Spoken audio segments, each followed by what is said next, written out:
عدی بن حاتم جو تھے نا، یہ حاتم تائی کے بیٹے تھے، بادشاہ کا بیٹا تھا، زمانہ بڑا دیکھا تھا، بڑے بڑے وزیروں مشیروں، ساری زندگی اعلیٰ سطحی وفود سے ملاقات ہوئی۔ عدی حضور کی بارگاہ میں آئے، مسند امام احمد بن حنبل میں موجود۔ تو اسلام پر ابھی غربت کا دور تھا، چند لوگ مسلمان ہوئے تھے، نبی پاک علیہ السلام نے فرمایا عدی کلمہ پڑھ لو۔ تو عدی کہنے لگے میں تو پہلے ہی ایک دین کا ماننے والا ہوں۔ حضور فرمانے لگے جس دین کے تم ماننے والے ہو اس دین کو میں تم سے زیادہ جانتا ہوں۔ حضور فرمانے لگے جس دین کے تم ماننے والے ہو اس میں کیا یہ لکھا ہے کہ مال غنیمت کا چوتھا حصہ کھا جاؤ؟ کہنے لگے نہیں، تو فرمایا کھا کیوں جاتے ہو؟ عدی کہتے ہیں چونکہ یہ ہمارے اندر کی بات تھی بادشاہوں کی، تو میں نے فوراً سر تسلیم خم کر دیا، میں نے فوراً سر جھکا دیا، میں نے کہا آپ بات ٹھیک کر رہے ہیں۔ حضور فرمانے لگے اب اگلی بات بھی کروں یا رسول اللہ فرمائیے؟ فرمایا پتہ ہے تم دین کیوں نہیں قبول کر رہے؟ یہ بھی مجھے پتہ ہے۔ یا رسول اللہ کیوں؟ فرمایا تم دیکھتے ہو کہ دین کے ماننے والے غریب غریب لوگ ہیں، تم دیکھتے ہو کہ ابھی یہ کمزور ہیں، تم دیکھتے ہو کہ مکے والوں نے مدینہ طیبہ سے پریشان کر کے مسلمانوں کو نکال دیا ہے، یہ غریبی دیکھ کر بظاہر اسلام کی کمزوری دیکھ کر تم کلمہ نہیں پڑھ رہے؟ حضور فرمانے لگے عدی مقام حرا کا نام سنا ہے؟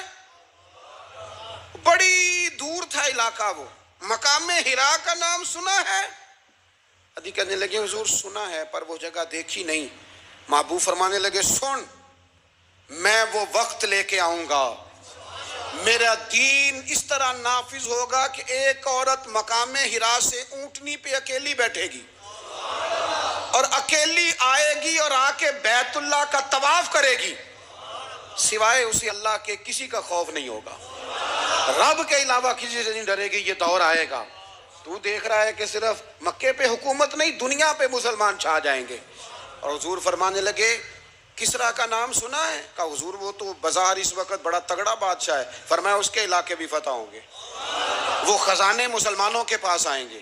اور فرمایا تو تیسری بات نبی پاک نے بیان کی، فرمایا تو یہ دیکھ رہا ہے کہ مسلمانوں میں غربت ہے؟ فرمایا عدی ایک وقت آئے گا لوگ دینے کے لیے نکلیں گے پر انہیں لینے والا کوئی نہیں ملے گا۔ ایک وقت آئے گا لوگ دینے نکلیں گے لینے کوئی نہیں آئے گا۔ عدی کہتے ہیں کہ میں رسول کریم کا کلمہ پڑھ کے مسلمان ہو گیا، اب پھر زیادہ دور نہیں گزرا، عدی رویا کرتے تھے، حاتم تائی کے بیٹے عدی رویا کرتے تھے اور رو کے بتایا کرتے تھے لوگوں وہ جو حضور نے فرمایا تھا نا بی بی حرا سے چلے گی اور طواف کرے گی، وہ بی بی میں نے اپنی آنکھوں سے آتی دیکھی، میں نے اس تنہا عورت کو حضور سید عالم کی پیشن گوئی کے مطابق بیت اللہ کا طواف کرتے دیکھا، اسے سوائے اللہ کے کسی کا ڈر نہیں تھا۔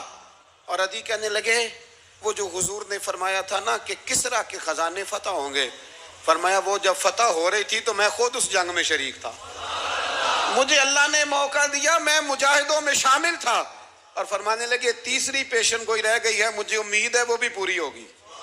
حضرت عمر بن عبدالعزیز کے زمانے میں آ کے وہ دور بھی آیا کہ لوگ زکوٰۃ دینے نکلتے تھے، لینے والا کوئی نہیں ملتا تھا، لوگ کسی کو غریب سمجھ کے صدقہ دینے لگتے تھے، وہ کہتا تھا بھائی لے جا میں تو رات خود دے کے آیا ہوں، لوگ دینے نکلتے تھے لینے والا کوئی نہیں۔ اسلام کی فطرت میں قدرت نے لچک دی ہے، اتنا ہی یہ ابھرے گا جتنا کہ دبا دو گے۔